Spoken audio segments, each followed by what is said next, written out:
Welcome back to the Realty and Realty. Thanks for joining us. I'm Nicole. I'm Cassie. Well, I was going to ask you if you wanted to talk about your recent situation and maybe inform people about what you just went through. You know, totally don't have to. You can totally tell me to fuck right off. With Jerusalem? Yeah, Oh, but like, yeah. then maybe give people an insight into how hard you work just for something like that to happen. And you've been working for how long on this one property and still haven't been paid for it because it hasn't closed. Yeah.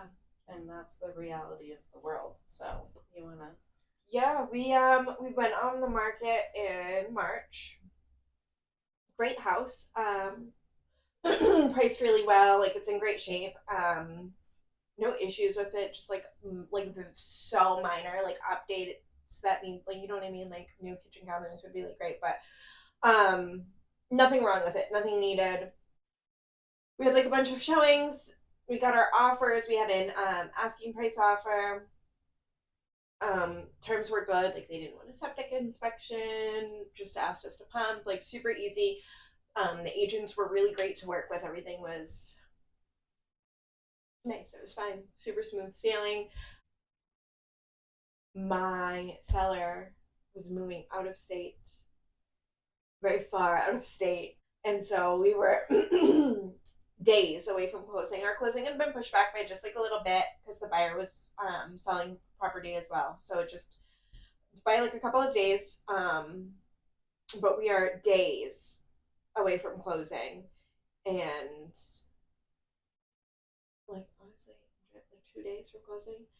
And so my buyer leaves, my seller leaves to go where she's moving because it's a drive. It's far. And once she got there, we got pushed back again. The problem being is that she couldn't close on her new purchase until her house up here sold. Yeah, we ended up getting pushed back again. There was just some sort of hiccup. And then the night before our like new closing date, the lender denied the loan because of a past bankruptcy issue. Which is common for them to find something when you're about to close. Like, it's astonishing that they don't find those things beforehand. Yeah, and I felt like that's a big something. Like, that's not. But I've had it happen before. You know, where things have come up in underwriting, and so naturally, my seller's a mess. She has moved. Yeah, she's gotten rid of the majority. She's gotten rid of the majority of her belongings because the house she was buying was coming fully furnished, and now she's like there in like a new place, like by herself. Like, she's just like moving like on her own. It wasn't like a family relocating. Like, it was just this woman, and yeah, she couldn't close. Luckily, the sellers of her new house were, they allowed her to move in, so it was working out. But yeah, everything went straight in the trash at the very last minute, and it was really, really unfortunate. But update on that, real-time update is we're under contract. We immediately went back on the market, and we went under contract for in less than a day. And the best part about it is we ended up with an offer better than the offer we had before. And because our previous buyers had inspections and everything, and I had like the report from the well pump out, and we had the water tested and stuff like that. I didn't have the full inspection report, but the buyer waived the inspections. Nothing came of our inspections. They never asked for anything. The only thing they asked was please pump the septic and have the well water tested. So I should have said that. But anyway, so they ended up no inspections. They're selling property too, but they're under contract. That buyer's relocating. Our previous buyer had also been relocating, but from farther away. This one is relocating from a more local, another state, but more local. So everything's like good there. The lender that buyer is using is somebody that I am familiar with and I feel comfortable with. And so I assured my seller, like, it's not gonna happen again, hopefully. No, I was like, honestly, I will be surprised. I told Josh, I was like, I will give up my real estate license if it happens again. I will, like, and he was like, no, don't say that. And I'm like, I'm saying that because I think that the probability of that happening is slim to none. Yeah. And honestly, if it did, like, I think I would give up. I would shut down. Like, no. It's a lot, but you recuperated from it so well. Like, you did. Yeah. Yeah. You were under contract. Like, when I saw your post under contract, I was like, yeah. Immediately. It was we went on the market and we were immediately under contract the next day. So, and we had a bunch of showings. Yeah, Chelsea drove by my house and, like, beeped, and I was like, where are you going? To show Nicole's house. And I was like, oh, that's exciting. She's like, yeah, I hope they buy it. Yeah. Her buyer wants, like, no work, though. That's what, because my seller, she wants all the details on every showing. She wants to know everybody thinks. Yeah, the feedback. I was like, they kind of have, like, their expectations are, like, not. Yeah, a little bit. But it's a great house, and yeah, this buyer's like wicked excited about the house, and good. I'm happy for you. My seller's scared shitless. Naturally, like, she's just like, she's so scared it's gonna happen again. Is she just renting the house that she's moving into? Yeah. Right now? Yeah. But there's a time limit on that, because of course, like, her seller's like want to get the ball rolling, and I get it. She feels like really badly, but it's not it is what it is. It's all out of everybody's hands. Right. How about though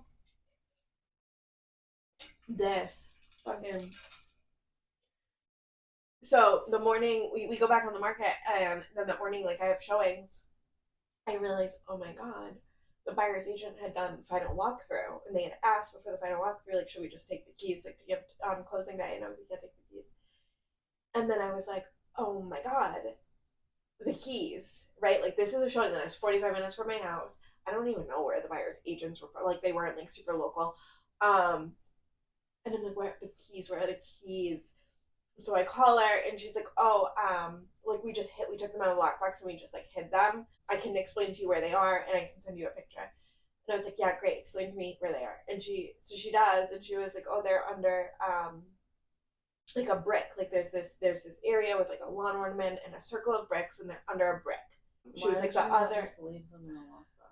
Yeah, that's what I was like, you could have just given the buyer, like, the lockbox. If you weren't planning to go to the house, like, after closing, like, you could have just given the lockbox code. I don't really care.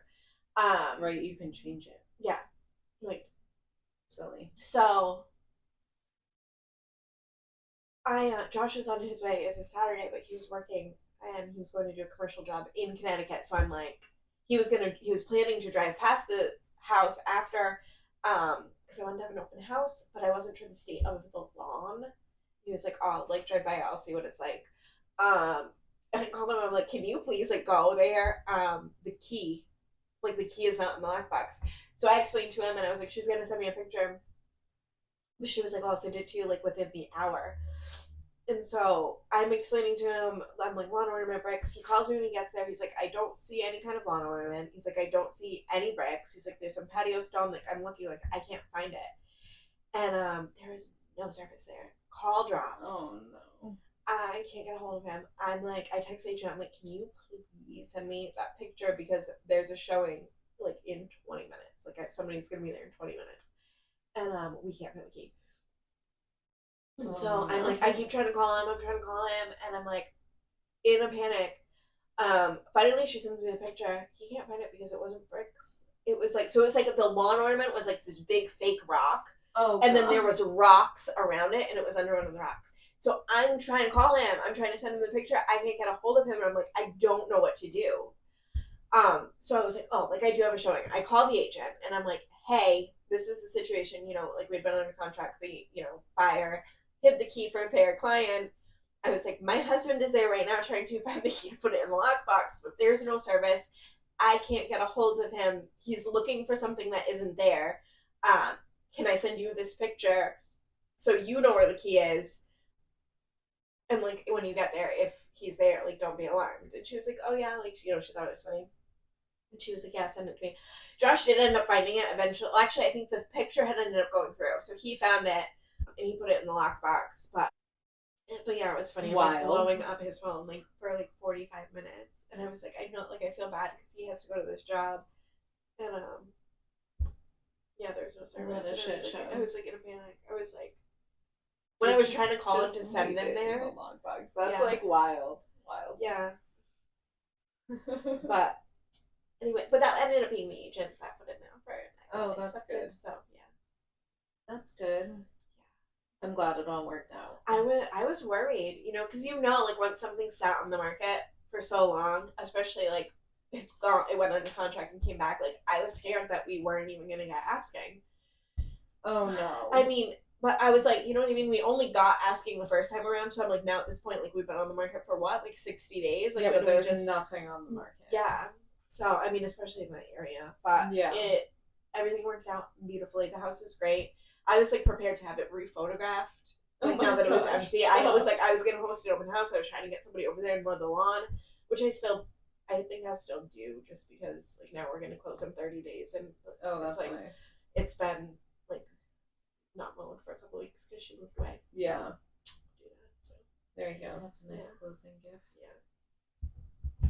But yeah, it was rough. I was literally just like, what the fuck? I thought it was gonna pull through. The agents were so nice. They really were. And I know it's not their fault. No, right. That shit happens like more than you'd think. It's wild. Yeah. They were kind, and like the day like it officially like fell apart. Actually, it was when I was calling her to ask her about the rock, so it was the next day. She was like, I don't know how you do it. Like, you have the best personality. Like, I don't, even through this whole thing. I'm like, it's not your fault. It's unfortunate. Right. Like, and it's unfortunate for everybody involved. It was unfortunate for the buyer who was planning to, like, relocate and purchase it. And she thought that she could buy this house. And unfortunately, something came up, and it wasn't even, like, just the bankruptcy. I guess, like, a bogus, in her selling her house and having a past bankruptcy, like a bogus creditor was like, you owe us money. And so that money that they're claiming was owed is tied up until they can resolve that. Yeah. So like it was nobody's fault, really. Yeah. Like, but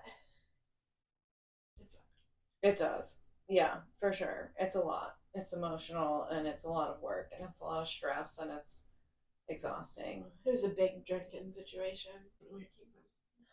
But yeah, that sucked, but everything happens for a reason, and that was my seller, like the day before, like we went back on the market.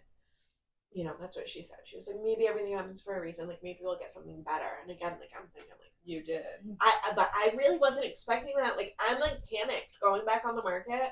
Like anytime I've ever had to go back on the market, like then people come in low because they're like, well, we can. Not in this market, though. I don't know. There's like nothing, not in that area, I guess, because there's nothing like that in that area. Yeah. So if you're looking in that area for something like that, that's like it was great. You know what I mean? It needed nothing. Again, like nothing like minimal serious, updates, like, a little bit, and it had the land, and it was super private, and she maintained the property like so beautiful, like inside and out. It's great. Yeah. Definitely. Yeah, I didn't perfect think starter home, or like a downsizing. Your kids are grown and moved away. Yeah, I didn't think you'd have any problems. I knew that it would go back under contract. I had faith in you. I was scared. I know. It was fast, though. It was fast. It worked out. That's good. That's good. Definitely. Yeah, I just wanted you to give your insight on that because, for the people that are like, all you guys do is open doors. I wish. It's like, yeah, right? That's the easiest part of the job. And then you're negotiating and dealing with stuff like that, and it's exhausting. If anybody has like watched the news recently, they probably know, but us like 90s kids are like screaming inside, or real estate 90s kids, I guess I should say, that the Home Alone house is on the market. Is it? Okay, so I didn't know. I don't watch the news, but I saw a video yesterday. I didn't even watch the whole thing, but I saw a video of the Home Alone house, and that's obviously why. I thought it was just like somebody like It's listed with Coldwell Banker. If you want to go over that really quick. Yes. So you should read. Do you want me to read it? Yeah, okay. read it. The picturesque Georgian-style home located in Winnetka, Illinois, where Kevin McCallister famously defended his house from burglars, is on the market.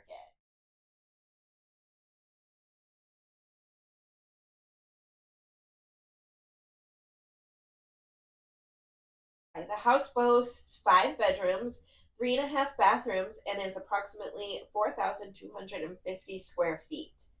It was built in 1920 and has been meticulously maintained and updated over the years. The interior of the house might look familiar to fans of the movie, as many scenes were filmed inside, including the memorable staircase where Kevin slides down on a makeshift toboggan.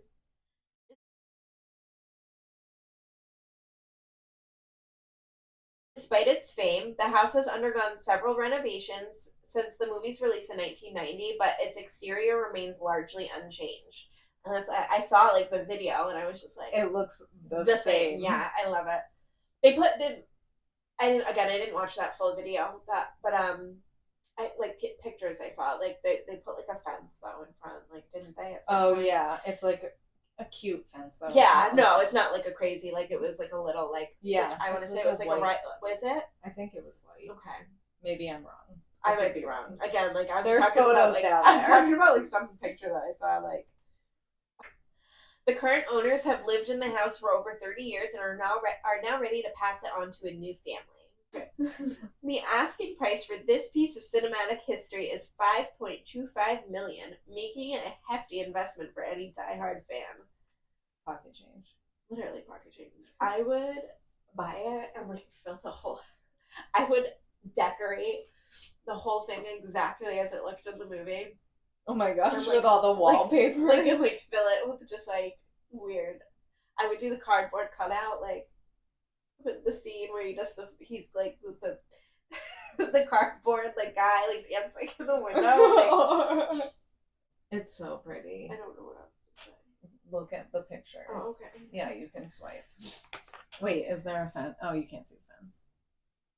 It's so white inside. They modernized it a lot.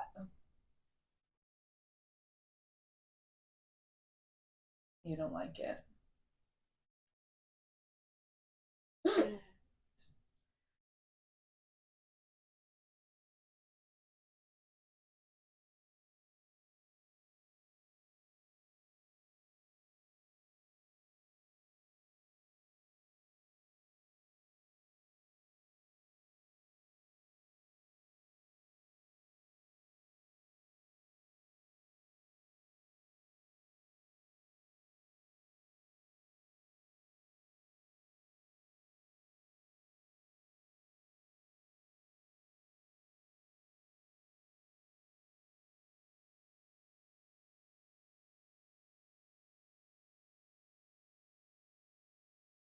Very modern. There's a full-size basketball court. That's fun if you're into that. Yeah. It's so white. Mm-hmm. It needs color. I like the banister and the stairs. I just feel like. Oh yeah, and then look at the little like. I love that. That's cute. It's cute. That's cute with the little Echo guy. Yeah. It's too white. It's very. There's not a lot of color. I just feel like this house is like too. Like it has like such like a vintage feel. Yeah, outside. It has such beautiful elements, and I just feel like the all white. It's like, I don't know. Like I don't hate it. Like I like the contrast of like the dark wood with the white, but I just feel like it's. It definitely needs some color. Yeah, like I feel a color like it needs, pop like, here and there. I would paint this around like emerald green. Oh yes. Like I don't know. I feel like pretty like dark like deep colors. I mean that's what I like. So, but I just feel like it would suit the house better. Like when you see the inside compared to the outside, it doesn't look like it matches. I don't know. I mean, it's nice. No, it is nice. I like the banister. I like the stairs. I don't hate the white in the kitchen. But it doesn't have to be everywhere. Like yeah, everything is so white. I'm also shocked that it's 4,000 square feet and it only has 3.5 baths. Is that crazy to just me? How many bedrooms is that? 5. Yeah. They have a basketball court. Right, they should have put a bathroom next to that. Have like Full, a mini full locker room. I love it. It's nice. 5.25 mil, you can have it. It's yours. Yeah. I have that in the bank right now. Yeah, I bet you do. You're killing it. All right. Well, that concludes our episode for today. Thanks for joining us. Join us again next week. Yes, and follow us on social media.